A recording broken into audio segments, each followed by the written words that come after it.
have chosen this journey? Life laughs at the question. No, the question was always, can you be present enough for this? And this? And now this? To be present enough, this was the only choice. At the end, it was a watery world we found ourselves in. There, on Long Island Sound, the circle became manifest. The water my father loved welcomed what remained from the burning, the last traces of his physical form. As slowly as I poured, the sea swallowed the ash. I couldn't slow how fast it all dissipated, disappeared, gone, just gone. Then the surface of water closed up again. There was nothing more to pour. The outer circle turned as each kayak slowly headed back to shore. Our inner circle floated in the still quiet for a few minutes more, and then we too turned. I remember seeing my mother paddle forward, ahead of my brothers and me. She paddled alone, sitting tall, looking straight ahead to the shore. I saw her strength and sorrow, her spine strong enough to bear her broken heart. Here now, in the woods, still with the memory of my mother returning home alone, I watched the last drops of water from the jar I collected from when I poured the ashes in the sea. I watched these drops slide down the sloping side of the rock, disappearing into grass and weeds. When I close my eyes, I feel sorrow and strength rising within, and I see my mother sitting tall, her spine a spiraling, shimmering column of light. High above her, distant beyond measure, is my father, a presence keeping pace with her as she continues on. Hello, and welcome back to the Grief and Light podcast. My name is Nina Rodriguez, and I am your host. And today I am honored to be joined by Paula Sager, a writer and teacher of embodied contemplative practices. And what you just heard was a beautiful excerpt from her newly published book, The Watch, Time to Witness the Beauty of It All, a deeply personal exploration of time, presence, and the enduring nature of relationships beyond death, woven through the story of her father's illness, dying, and what follows. Rooted in her study of the discipline of authentic movement, Paula brings a profound understanding of witness consciousness, guiding others in the art of being present, both in their inner world and the unfolding experiences around them. Paula, I would love to give you a very warm welcome to the Grief and Light podcast. Welcome. Oh, thank you, Nina. It's really great to be here. And I'm a fan. I just love what you're doing. It feels so important right now. And I love the way you do this and the way that it feels like more space is being opened and the way you hold space and what you're inviting is very moving to me. And this opening to the quality of this kind of space is something I'm very interested in. And so I'm curious and wondering what will show up, what will emerge for us.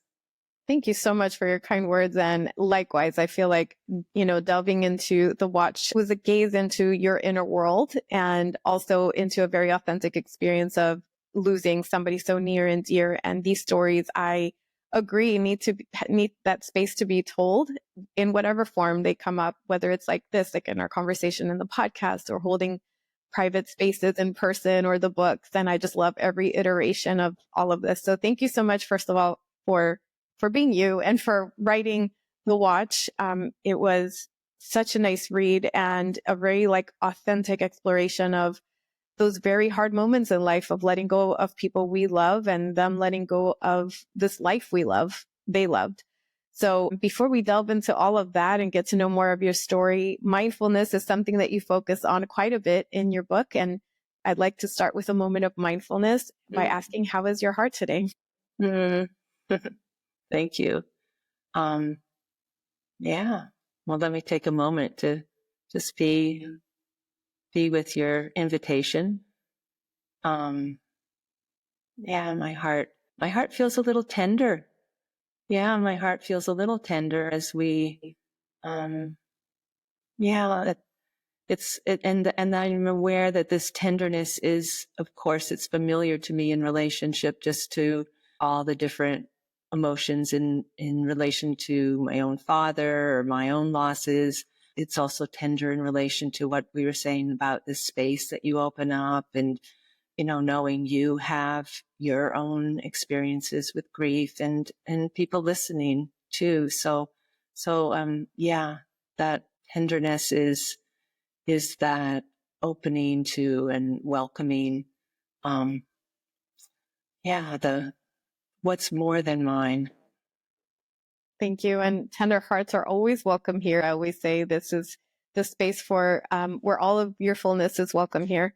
And that excerpt that we just read, or that you just read so beautifully, starts with who would have chosen this journey. I love that part of the book because so many of us in the, who have experienced a very deep personal loss or grief in some very personal way, wonder why, why me, why us, why is this happening, why my person, especially if you were so close to that person like you were with your father. And I love that you pose that question to the reader, like, who would have chosen this? You also mentioned that your book emerged as a sort of posthumous conversation with your father. So it's a lot of the conversations you couldn't have, or you didn't feel like you could have at that moment when he was going through his challenges. So tell the listeners, anybody watching on YouTube or anybody listening, a little bit about who was your father and why you decided to write this book as exploration after his passing. Yeah. Well, I love your beginning with this word journey, because I remember when I was working on the book, I kept looking for like another word besides journey, because it feels in my mind, I thought, oh, maybe it's just cliched. But, there really wasn't another word. It just kept feeling like, no, this is what it is. It's not a moment in time. It's really many, many, many moments over a long span of time, maybe a lifetime. The word needs to hold the intensity and the duration of what it is to carry those that we've lost and who we love. And then also, in terms of why did I write this book, it would never have occurred to me in a million years to write the story of my father got sick and then he died, and then there was life afterwards. And why would somebody need to hear that in a book form? But there was a reason, and the reason kind of goes back, the sort of central driving force goes back to an experience that I had with my father about 3 months before he died. And my mother had, was going away, and she asked, could I come and spend the week with him? And I sort of jumped at the opportunity. The week had begun with, when I arrived, he pointed to my watch that I was wearing, and he said, I really like your watch. Let's go find me one like that. It turned out his watch had broken, and he always loved wearing a watch.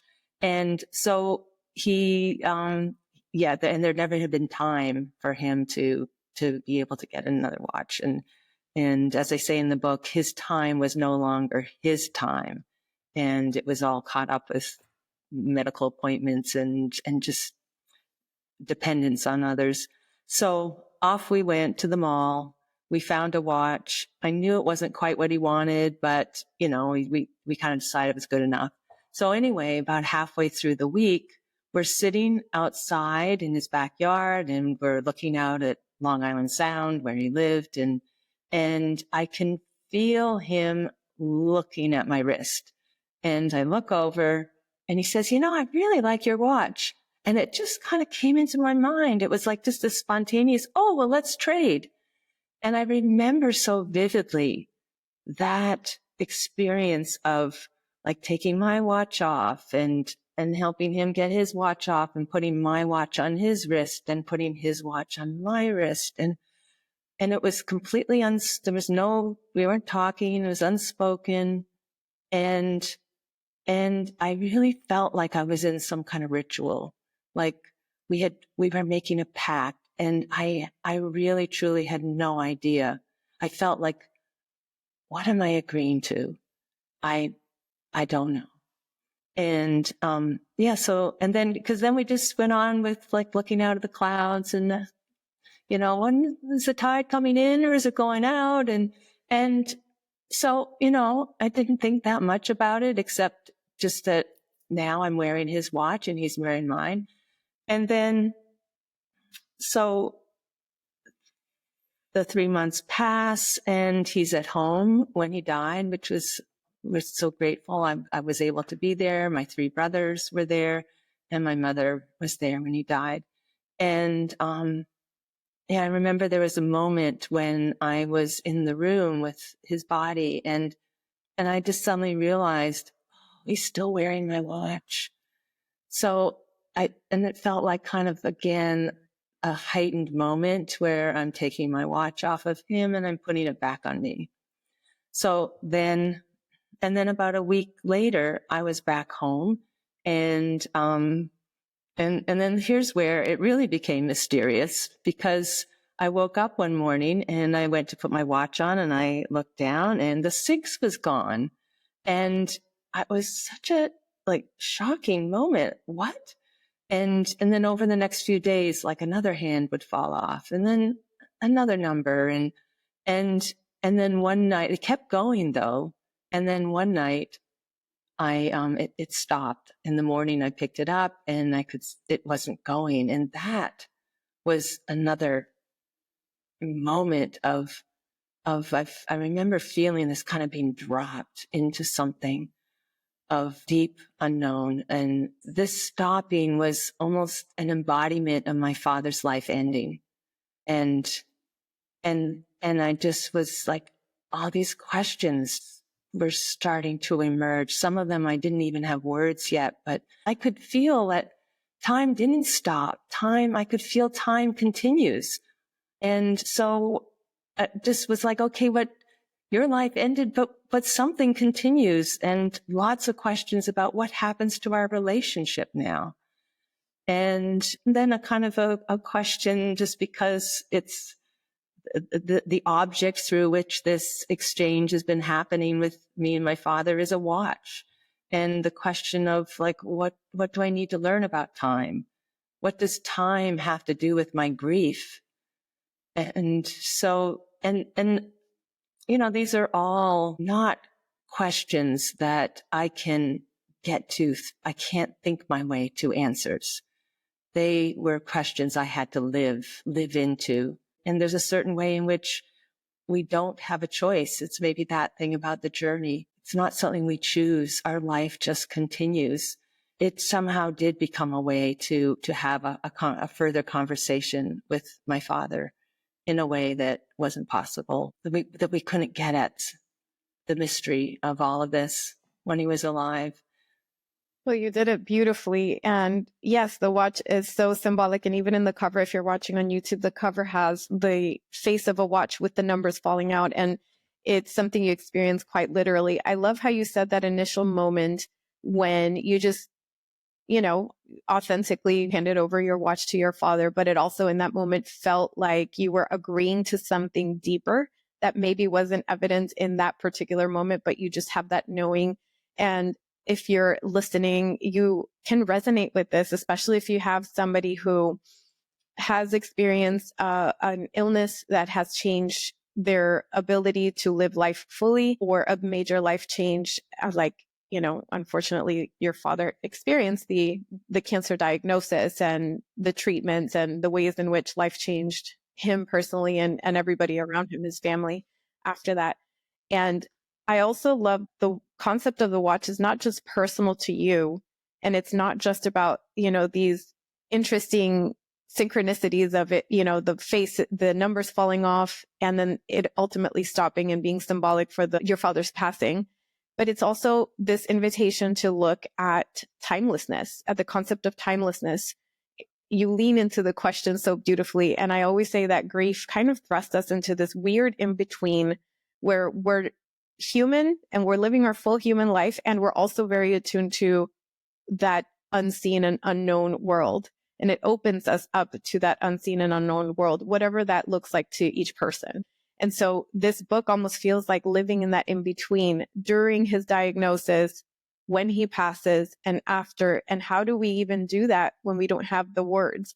It's through leaning into less mind, more feeling, and through asking more questions. So talk to us about how you explored the concept of timelessness and you leaned into the questions through movement. And what is authentic movement? Talk to us about your background, your personal connection with movement, and how that became your tool to explore this new lived reality. Yeah. Just how you spoke that is so beautiful. The sense that I have come more and more to have is that grief wants to take us into our body. Grief wants to take us below the surface.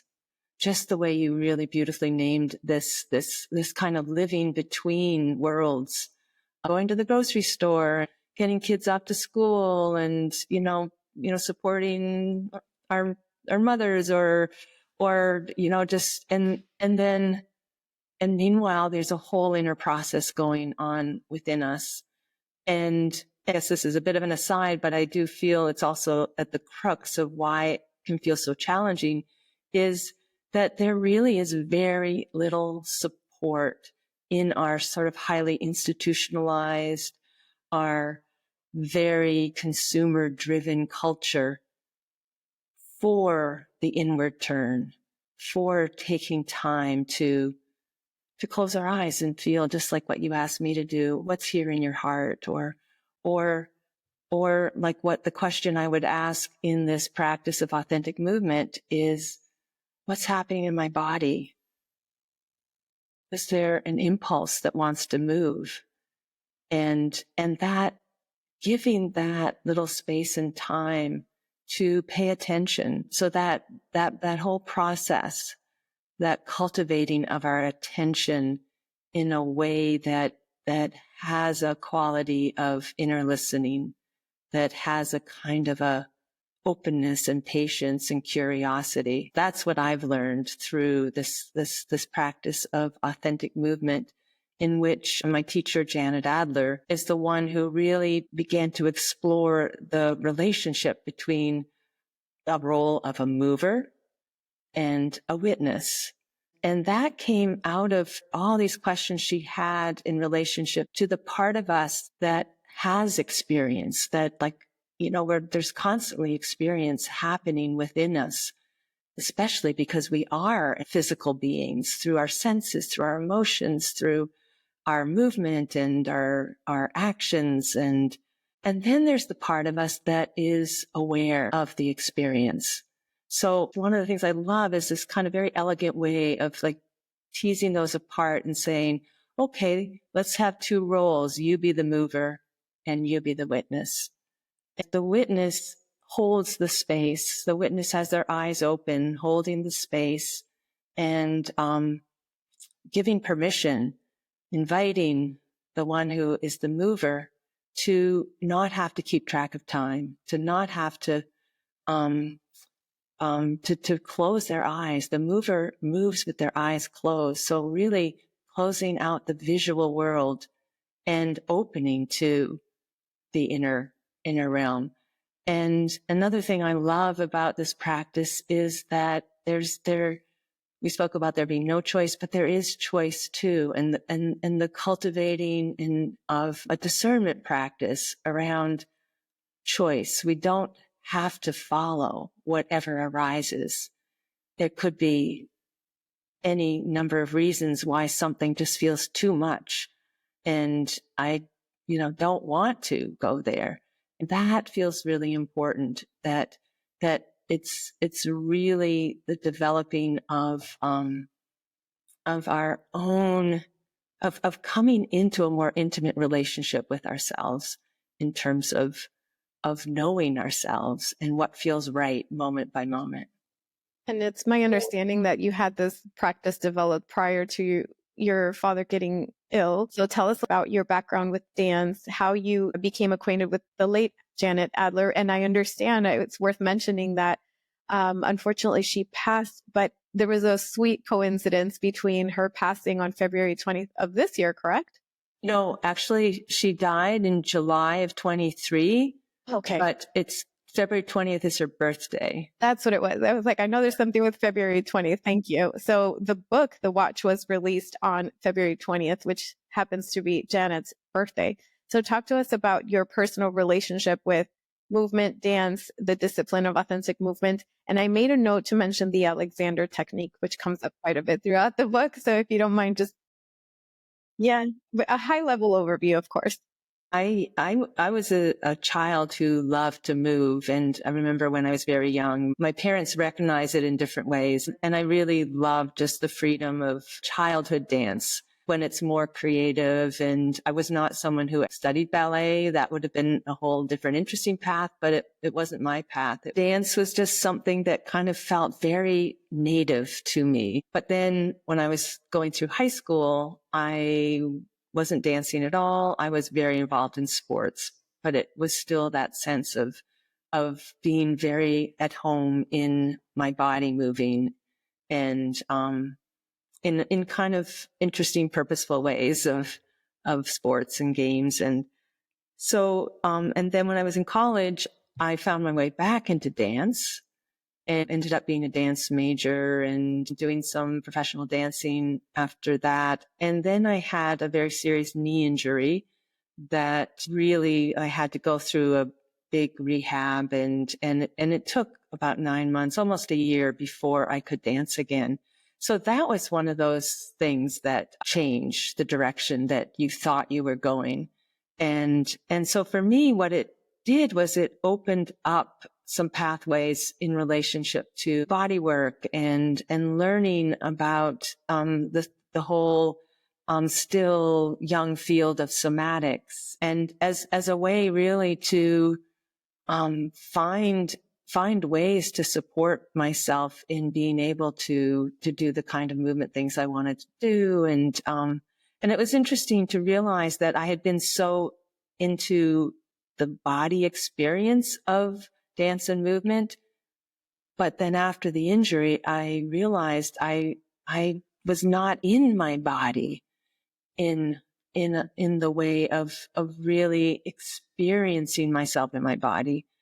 What I became trained in, the Alexander technique, is a whole practice of learning to be in a more spacious sense of being in your body. There's, rather than say in massage where there's a focus on muscles, in some ways there's a focus in the Alexander technique on the bones and the architecture of our bodies. And then one thing I always loved is that everywhere that a bone meets another bone, there's what we call joints, but we could also think of joints as the space between bones. So that became very interesting to me to begin to realize that I could actually move from a more spacious experience of my body and how the whole quality of the movement changed, more ease. And so all of that inquiry just kind of led me into a different direction that eventually included contemplative practices, and that eventually led to me finding Janet Adler.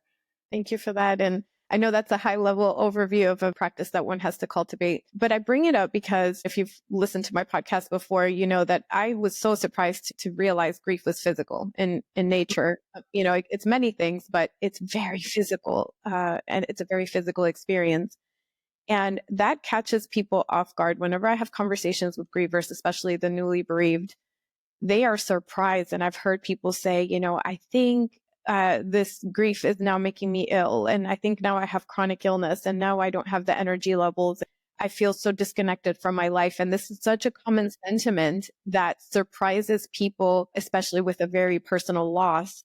And I find through my exploration of my own grief and through learning from other experts that so much of processing grief, of integrating grief, is through movement, and it's reconnecting our mind and body. And like you said, when you had that knee injury, I believe you said, how that disconnected you, even though you're somebody who's relatively at that time well-versed in the practice of movement and somatics and understanding the mind, body, spirit connection. So, I want to highlight this because one thing that I recommend to a lot of people is to slow down. And like you touched on earlier, we live in the context of a society that not only doesn't necessarily know how to slow down, but it's almost punished. It's not welcomed. Everything's about efficiency and hustle and go, go, go. And so giving yourself that permission as a griever to slow down, to meet the moment as it is, to reconnect with your body, to process that concept of time and timelessness and living in that weird in-between stage where when you lose somebody, you're like, why is the sun rising tomorrow again? My world just stopped. So it's that disconnection. I'm getting chills saying this, but it's that disconnection that happens. So yeah, go ahead if you have any thoughts on all of these concepts. Which I know you do. I just wondered if maybe I would read a passage from Please. the book that kind of captures what you're speaking of, and sort of almost, even though I'm at that point when this is happening, in the aftermath of my father's death, I've been doing the practice for a long, long time. What grief actually felt like caught me off guard. And this is a passage where it's just about a month or so after my father died that I go to Janet Adler. She was living in British Columbia. So that was a whole journey to get there. And this was a week-long solo retreat that I had planned like over a year earlier. And the timing could not have been better. So I'll just read this passage of when I arrive in Vancouver.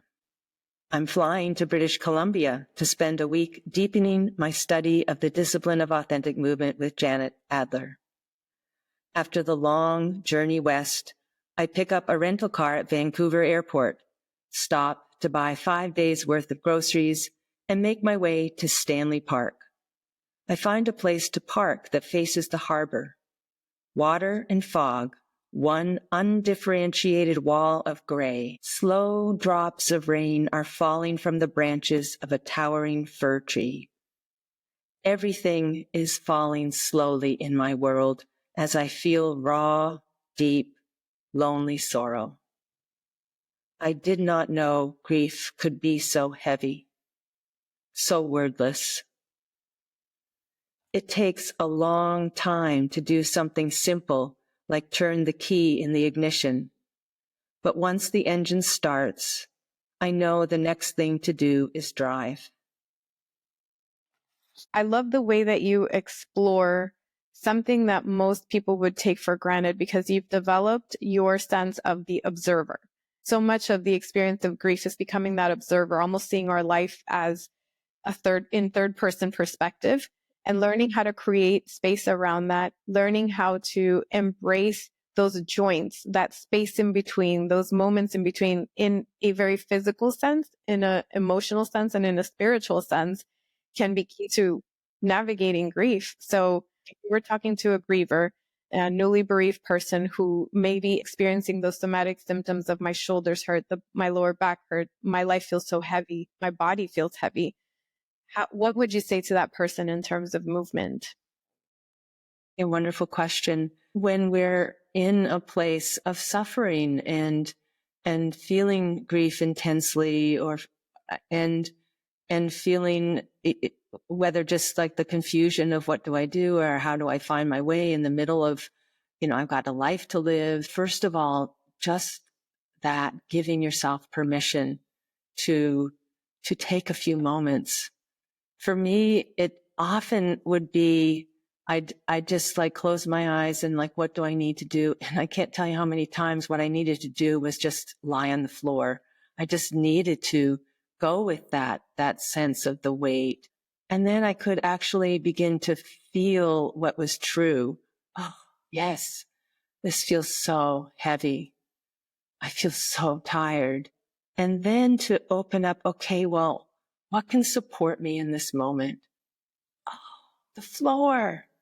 Oh, and like, can I just feel the places where my body is resting on the floor, is touching, making contact with the floor, and just feel how that floor is right there holding the back of our head. Or maybe we're on our side, and maybe we need to reach for a pillow and put it between our knees or hold it to our chest. And so part of it is like, if we can just listen for a moment and feel what is wanting to happen, what does my body want to do, which is really different than like what I think I should do or what somebody recommended, but what does my body want to do in this moment?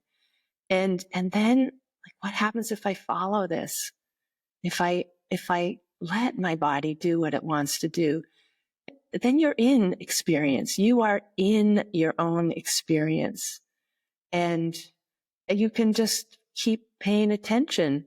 Like, oh, I'm not breathing. Okay, I'm going to just take a breath. Or I just need to really wrap myself around. I need to just get small. I need blankets. I need to cover myself. And sometimes sometimes it can be helpful to set a timer and say, okay, I'm going to give myself 5 minutes, or I'm going to give myself 10 minutes, and I don't have to keep track of time. The timer will let me know when that 10 minutes is over. But in that time, that's what the witness does in the practice. They're holding that sense of time. They'll ring the bell when it's time to end. Because sometimes that can feel overwhelming, that, okay, I'm going to go in and I'm going to follow it. But what happens if I can't find my way out, or how do I end? So I think that can be a useful support. And so even when I say that word support, just that question, what can support me now? Knowing that you have an inner wisdom. You have something that's wanting to guide you. And sometimes I actually have come to wonder, is this something actually part of grief? That there's a kind of wisdom in grief, that there's something that it knows that it's wanting to guide us toward, ask us to follow as we feel ready. There's kind of a dialogue that can be happening between yourself and your body, yourself and grief. And sometimes the best thing you can do is be the one who listens to your body, who listens to your grief. I love the way you just phrased that. Thank you so much. Grief absolutely has a wisdom of its own. It's been my experience, and we need to become that witness. We need to be the one holding space for it to unfold. Absolutely. And that's something that takes practice, like anything else, especially if grief is new. These practices that you mentioned are not just for grief, it's for life, but they come in very handy when somebody's experiencing grief. And I made a note of a quote here in your book that says, "What else is here? What is ready to be moved?" And that is a question that you can, as a listener, pose to yourself. If you're feeling something intense, if you're feeling those deep waves or quote unquote stuck, it takes that inquiry that what else is here? What is ready to be moved? And like Paula said, sometimes this may seem so simple sometimes, but just leaning on a literal physical surface, a wall, a floor, your couch or your chair, whatever feels comfortable and reassuring to you can be so powerful. We just need to be held. At the end of the day, our bodies need that physical comfort, and we can provide that for ourselves through literal movement. I love that. And talk to us about your father a little bit. I know we mentioned him in the beginning, but I took from your book that he was really a very beautiful person with a kind heart, and he really kind of saw the bigger picture of life. So tell us what what Bob was like and some of his teachings. Yeah. This is another why. Once I was just compelled to begin the writing process, I realized, oh, I get to share my father with other people.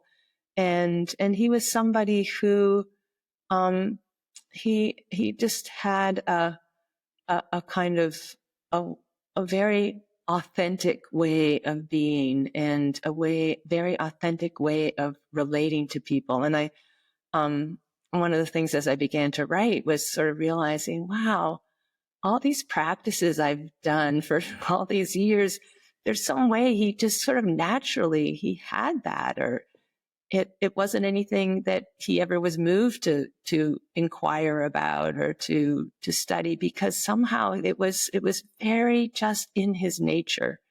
And even his sense relationship to time always seems so much more spacious. Like, how does he do everything he does? And he just has this ease around time. When I say that, when I feel this gesture, I feel there's something about him that is very expansive and opening and welcoming to people, to the people he worked with, to family, to people that he was meeting for the first time, just like a real interest and openness. It's like we're all in this together. One passage that comes to mind in terms of like an interaction with him that I think captures a flavor. So he loved to kayak, which was part of the reason that for his memorial, the whole family did a ritual of his ashes, that the part I read, out on Long Island Sound. But so this is a day that he and I are off on a kayak ride. When I'm finally able to visit my parents again, my father is 20 pounds heavier and looking healthy again. He's in a stretch without chemo or radiation and seems full of life. Glad to be outside after a long winter and cold spring, he invites me to join him on a kayak ride. We clean off the boats, drag them to the shore, and head off under a warm sun.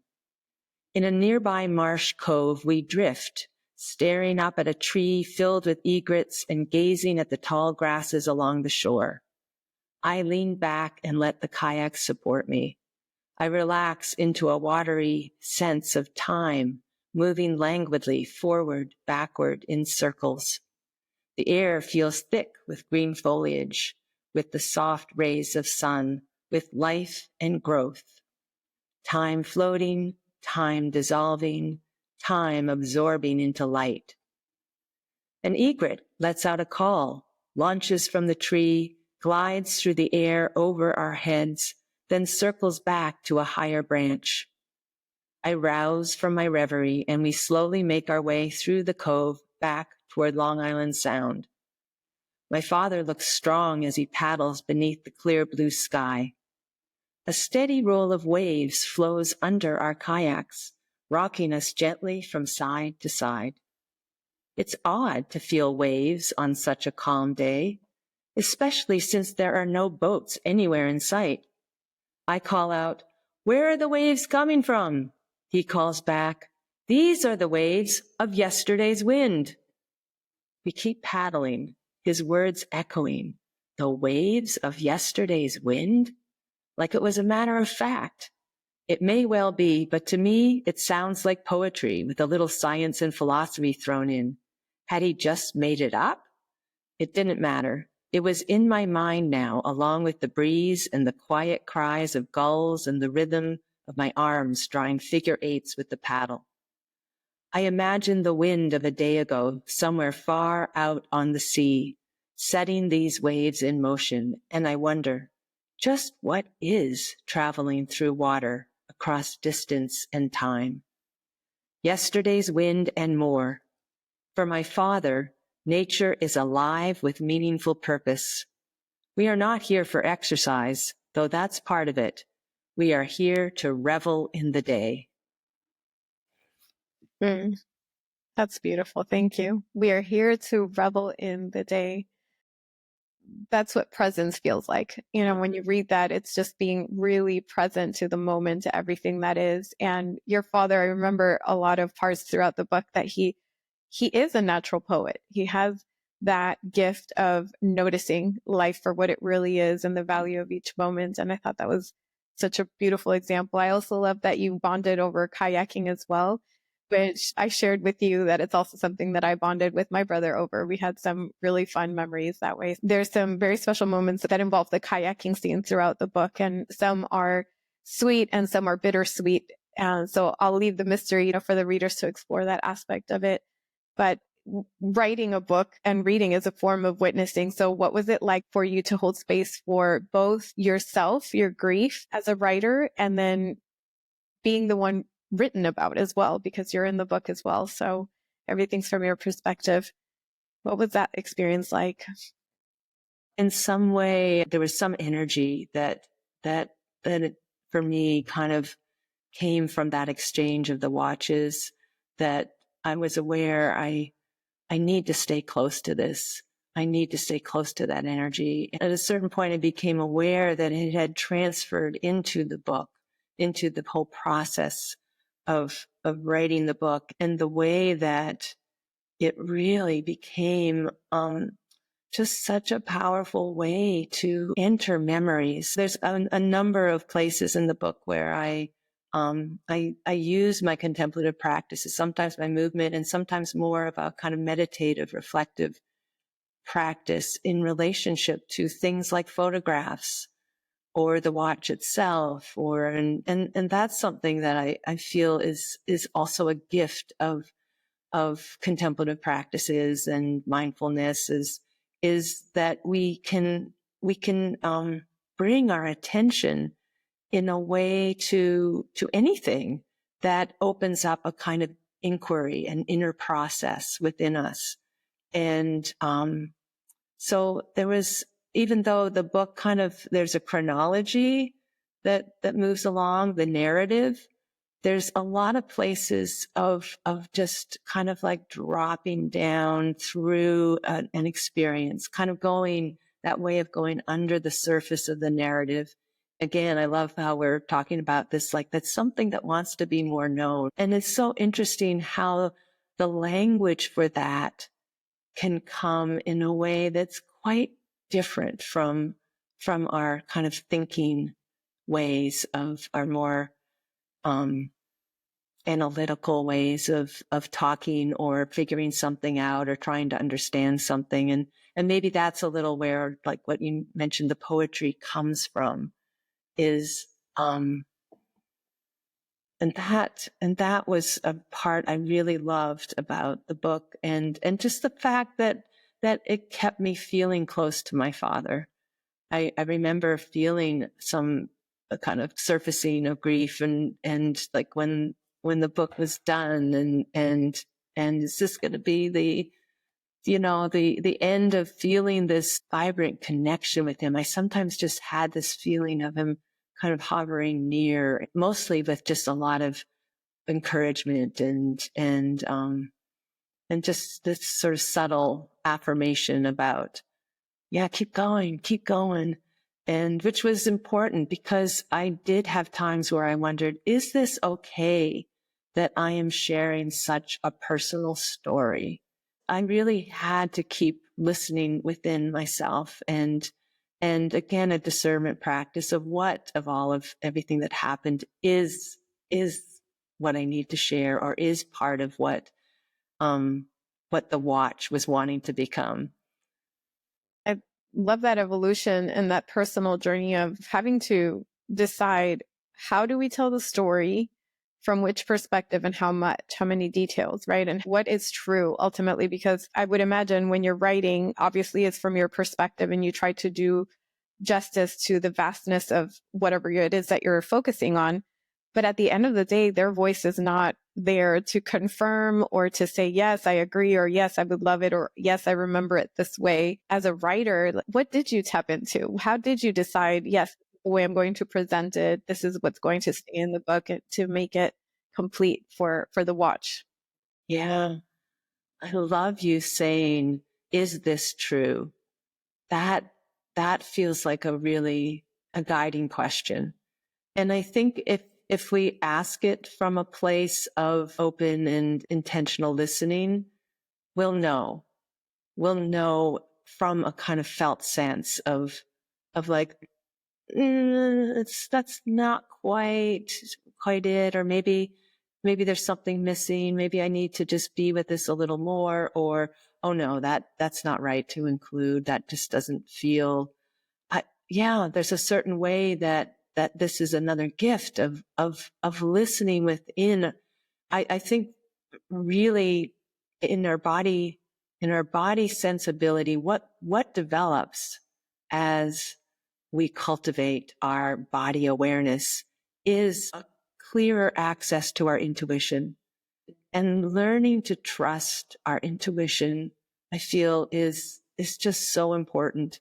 And it's not just for our own lives. We see this playing out in the world right now, where there's just a lot of misinformation, a lot of lies. So to be able to really listen within and ask, is this true? I think this is like one of the most important questions that we can be asking right now. And what do we do? And then, and knowing we have some choices around recognizing if something is true or not. Definitely. And that answer needs some breadth, needs some space for the answer to come. Sometimes we just know something to be true in our knowing place, I guess. But other times when it's less obvious, or when it involves other people who are not here to speak for themselves, or a more abstract situation, we need to allow that space for the answer to come. And that's part of where the contemplative practices, I would imagine, come in. That's right. That space is really important. And that being able to cultivate the not knowing in a way that the space gives time for something to unfold further. Yes. And, we're getting to the end here, but I do want to touch on this part that really stood out to me. Your father, throughout his treatment and chemotherapy and all that implies in terms of the toll it takes on the body and on the family and on himself, his energy. At one point, it became evident that there was no going back, that this is just going to be a decline, unfortunately, that knowingness. It goes from hope to a sort of, I don't know if acceptance is the word, or, forced surrender. I guess that's an oxymoron, but that letting go, that is so difficult for people whose loved one received a terminal illness diagnosis, and they just had to start practicing letting go because it was what was in the horizon. There's this sentence, a conversation really, where your father says, "This is hard." And then you say, "At first, we think he means dealing with the cancer is hard, but then we realize he means dying is hard. How do you let go of a life that you've loved living?" And that was so powerful. That brought tears to my eyes when I read it, because he just seemed to love life. He loved you. He loved his family. He loved his life. How do you let go of that? And I'm not necessarily posing the question for you to answer, because I feel like, your answer is your take on the book, but speak to somebody who is in this version of their life. So their loved one is diagnosed with cancer. They just realized, there's nothing else they could do. And now we have to start letting go. What would you say to that person? Yeah. Well, I remember the lead up to that, that moment that you just read, was when the doctors had said, well, there's not much more we can do. And my mother especially, who just did so much as a caregiver and helping find like pathways to, let's try this, let's try that. She was not ready, but my father had the conversation with her that he was done. Like he was done with fighting it or trying to find something else. So that moment was such a clear place, and his capacity to be able to say that, to express that, was really important. And then it becomes a whole family process in terms of each person kind of having to come to what you're describing as that process of letting go. Even though my father had expressed his readiness, that was part of what was so poignant about that moment where he said, this is hard. So even though he's ready, that I think it's that will to live. That will to live is so strong. It's so mysterious how, how much is not, we're not conscious, we can't control, and how much there is some kind of a softening, a relinquishing. And that was really something to witness in him, that the more he was doing that, as hard as it was, the more his essence was emerging, and the more and more hope and effort and all of that fell away. What was present was love. And so it was just extraordinary to be able to witness and be part of that. And I think that's what maybe we're called for in terms of ways we can support each other at, for when the end time is coming, like that we can be present there for the process exactly as it's unfolding, and just being present and supporting and still loving, I think it's what we have to offer. Love is the answer, and that unconditional presence that sometimes doesn't come naturally in a world that's rushing us to do the next thing on our to-do list. But it's the most important thing at the end of the day, is to be present with what is as it is. Thank you for that perspective. The Watch is a wonderful book for all the reasons we just discussed, but also I talked to plenty of grievers, and one theme that's very hard to process is, how do you live with unanswered questions? How do I live my life when there's so much agony with not knowing, either not knowing what's going to happen, not knowing why something happened, not knowing why it happened the way in which it did? And this is a beautiful sort of answer to living with unanswered questions. And how do we find hope and peace and maybe some answers through time, perspective, checking in, movement, and all of the things we discussed in this conversation. That's just one aspect. It's also just a beautiful story, and there's so much love in the story. And it was a pleasure to get to know you, your family, and your father. He really, stays in my heart. His story stays in my heart because he sounded like a wonderful, wonderful person. So with that, I would like to invite you to share where people can find your book and any other offerings that feel important to share in this conversation. Yeah. The book is published by Wild House Publishing, and can be ordered from their site or also on my site, paulasager.com.